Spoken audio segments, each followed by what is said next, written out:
J'invite maintenant sur scène Emma Côté, qui reçoit ce soir en entrevue Frédéric Danterny. Bonjour, mon nom est Emma Côté, j'ai 9 ans et je suis en 4e année. Je vais vous présenter un auteur que j'aime, M. Frédéric Danterny. Je vais vous le présenter.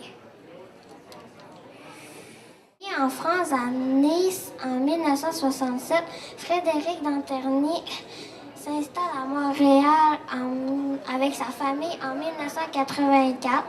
Il exerce plusieurs métiers liés à l'édition.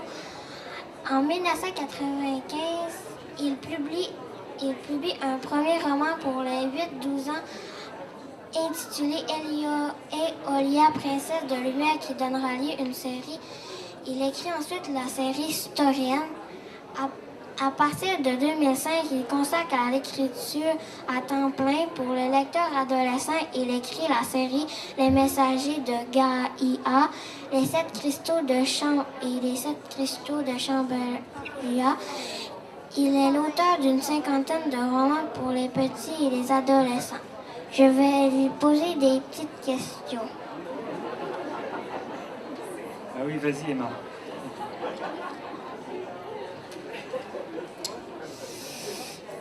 Monsieur Danterny, comment trouvez-vous votre inspiration pour l'écriture de romans jeunesse? Eh bien, depuis que je suis tout petit, moi je regardais beaucoup les dessins animés et c'est ça qui m'a inspiré.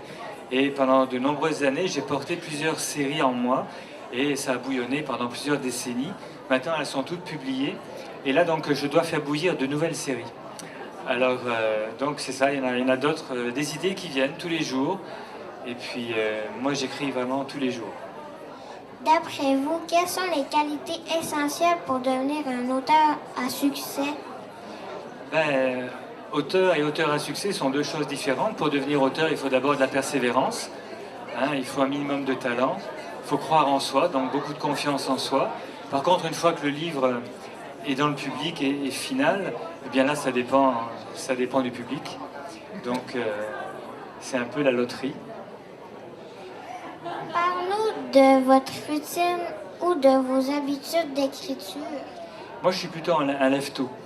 Alors, quand j'écris un chapitre, je le révise et j'écris le plan du prochain chapitre que je vis mentalement pendant toute la journée et une partie de la nuit. Et donc, le matin, quand je me lève très tôt à 5 heures, eh bien, je m'installe et puis d'habitude, ça coule tout seul parce qu'il a été écrit mentalement, inconsciemment, durant la nuit. Donc, il faut vraiment vivre avec ces personnages. C'est ce que je fais. Quel est le projet d'écriture dont vous êtes le plus fier? Bien, chaque projet, je les ai portés et puis j'en suis fier. Bon, il y a la série Story Northline des étoiles, pour laquelle j'ai une petite affection particulière, et également Béa et Mia, qui est ma nouvelle série. Lequel de vos romans pourrait être adapté à la télévision ou au cinéma et pourquoi? Bien, je ne veux pas être présomptueux, mais à peu près tous, puisque moi, ils sont très visuels et je les vis dans ma tête comme un film. Donc, chacun a des qualités qui pourraient être précieuses pour être fait en film. Quel message voulez-vous donner avec l'écriture de vos romans? J'essaye toujours d'apporter de la lumière. Peu importe le projet, peu importe le public auquel il s'adresse. Un livre contient toujours, pas de la philosophie, mais des portes qui pourraient donner accès à une connaissance intérieure, en même temps qu'une narration distrayante, c'est sûr.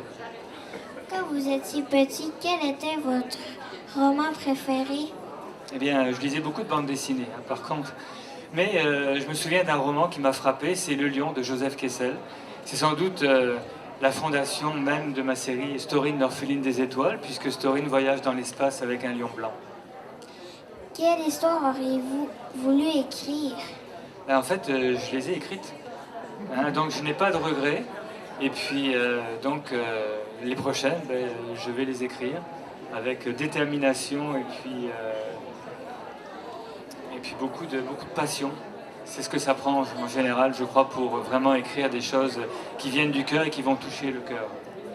Quand vous commencez à écrire une histoire, la connaissez-vous en entier ou bien improvisez-vous au fur et à mesure?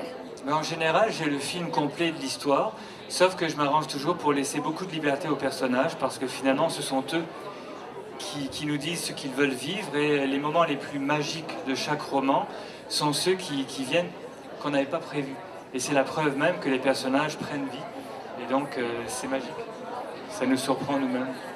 Quelle est la phase la plus difficile dans l'écriture d'un roman? Bonne question. On aurait tendance à dire la première, il faut qu'elle soit belle, il faut qu'elle soit efficace. Mais non, moi quand j'écris, ça coule tout seul. Donc j'ai quand même assez de chance. Et je pense que c'est dû au fait que je vis mes histoires dans ma tête avant de les écrire. Ça facilite beaucoup les choses. Pourquoi la littérature pour ados vous a-t-il inspiré? Ben, parce que quand j'étais jeune, je voulais non pas écrire du roman jeunesse, mais des scénarios de dessins animés. Finalement, comme ça s'est pas fait, alors ça s'est transformé naturellement en littérature jeunesse. Parce que je suis aussi un grand adolescent. Merci, c'est fini. Ben, merci beaucoup, Emma. Merci. Bravo! Bravo, Emma Côté et Frédéric Danterny. C'était très, très intéressant à écouter. Merci beaucoup. Je voulais savoir à quelle école tu étais. Je pense que je ne l'ai pas entendu. À Saint-Bruno?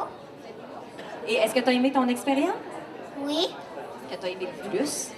Poser des questions. Bravo, ma belle. Très belle préparation. Merci beaucoup. J'aime beaucoup.